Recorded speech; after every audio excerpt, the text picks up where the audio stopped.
The so-called grand bargain. As the name suggests, it's a compromise legislation. And the newly established law will create a permanent sales tax holiday, see the minimum wage increase to $15 over the next 5 years, and create a new paid family and medical leave program in Massachusetts. State Representative Carlos Gonzalez was among the few legislators who voted against the bill, at least initially. Why did he do that? Gonzalez explained. Well, we didn't vote against the bill. We voted to slow down the bill. Then we voted for the bill. So the opportunity was that I was trying to give some of our union members to be able to continue to fight for the time and a half on Sundays. So that's why we try to slow down the bill. But at the final bill, we voted for it. You did? Yes. Great. And so let's talk about the three various elements. You talked about the time and a half, which is a portion that's connected to the discussion about the minimum wage. So under this bill, the minimum wage will increase to a total of $15 over the course of the next 5 years. Currently, minimum wage is at $11. I've read recently that there are a lot of business owners who are concerned about this increase, and they think, well, we'll just pass it on to consumers. What do you think about that?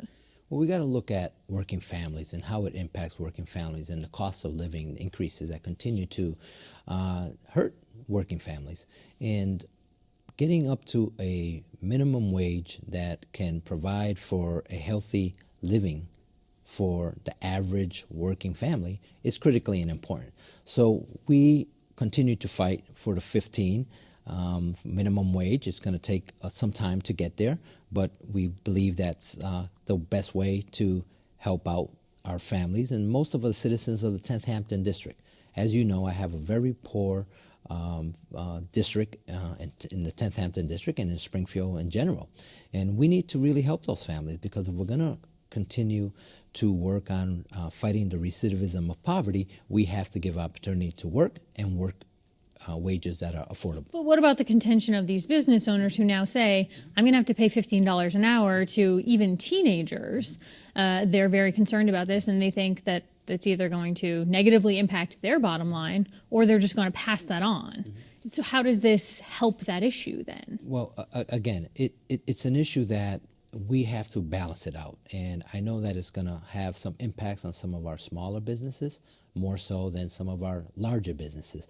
And this real goal was to look at how large businesses have been making millions of dollars and not passing it on to the working folks. You mentioned time and a half. This is one of those things that in the bargain was eliminated. So retail workers who work on Sundays or holidays under this will no longer receive time and a half.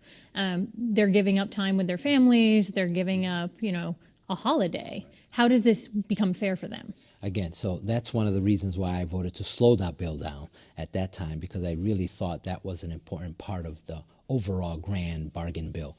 And I was one of the few that did that, because I really strongly believe that many folks in the 10th Hampton District, which I represent, do have to work on Sundays, do have to work on holidays, because to make ends meet. And if the working folks are not able to provide for their families, it just puts us back. So the grand bargain bill was that. It was a bargain. We did not get everything we wanted. However, we got the best deal potentially possible at that point. So sales tax is another piece that was folded into this bargain. Had the legislation not been passed, there would have been a ballot question on the upcoming election that would have rolled back sales tax from current 6.25% to 5%.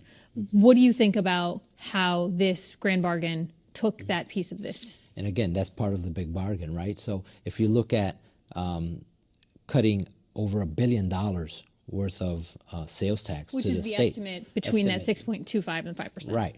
So what does that do? That goes to cutting services. And we should not be in the business of trying to cut services. And that was the biggest issue, I think, that really brought this to the forefront, to make sure that we try to get a better bargain. And I think the folks on both sides agreed that their best interest was to make it affordable for working families, but also for businesses. But 67% of people who were polled said that they were in favor of decreasing the sales tax, right, which will not happen now. Correct. And that's the reality. But a lot of folks didn't really take in consideration that that cut will also cut services. So that reduction of sales tax, which we have to respect the voters' will on that, and I think that's why the bargain is the best case scenario right now for the state of Massachusetts, and it encompasses every resident in Massachusetts to take opportunity to the deal. This will institute an annual sales tax holiday permanently, which we've seen in the past in several years. There's usually a sales tax holiday weekend. This will make that law in August. What do you think that will do? Well, I think, again, we've been passing this on a year-to-year basis or every 2-year basis anyways. So I think that's important for businesses. It does drive a lot of sales for small businesses. It does cut a little bit of the income to the state also. But again, part of a bargain, right? It's a compromise. We had to compromise. Everybody had to compromise. And I think it was the best deal that both sides saw. And I think that the retailers realistically saw that with the inability to have the millionaire's tax because of the courts. Which was, yes, exactly. Right? The court struck down the possibility of that. So that reduced potential income that was coming to the state of Massachusetts, and I think that any further reduction of sales tax coming to the state of Massachusetts would have hurt the whole state. Interesting, when I was preparing to have this conversation with you and looking at sales tax, late 1960s was when Massachusetts even instituted the sales tax. And at that point, it was only supposed to be a temporary thing. So it's interesting to look at the evolution of that sales tax. If people want to take a look at that story that I'm referencing, WGBH did a look at the history of the sales tax, which was pretty interesting. Among the other portions of this grand bargain is, as we've talked about, it was minimum wage, sales tax. Paid leave is the third leg of this three-legged stool.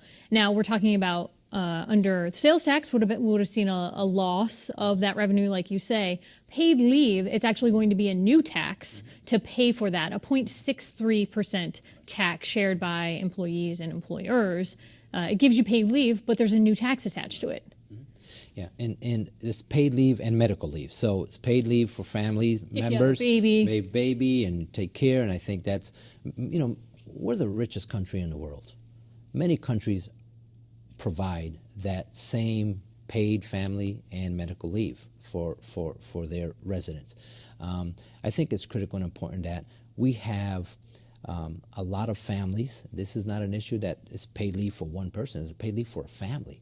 And sometimes parents, adoptive parents, taking care of elders, have a necessity to go to the hospital or to the doctors and have nobody else to take their loved ones. And this is a way to provide that, assistance to those families. So paid family leave, I think, is critical and important. We look at a lot of the issues that are impacting our country today has to do with mental health. Sometimes you need a mental health day. You need to get away. Family is critical and important, and I think it was the right thing to do.